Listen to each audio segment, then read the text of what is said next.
Hello guys, in today's video we're gonna look how to fix this site not found when you have installed your WordPress on DreamHost and this doesn't work. So first of all, you want to go ahead to websites and manage your websites.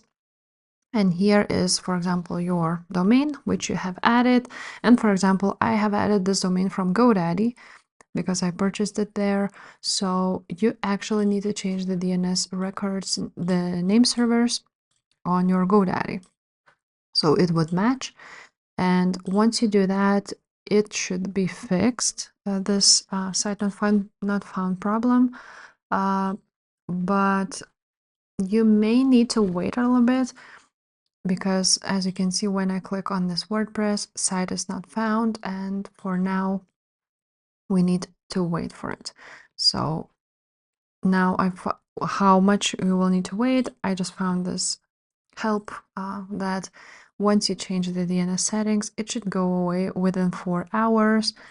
If it doesn't go away after 6 hours, then you need to contact the DreamHost.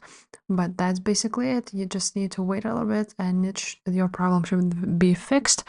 If not, just contact them and they will probably fix your problem from there. So yeah, guys, if this video was helpful, please leave a like, subscribe to this channel, and I will see you next time. Bye.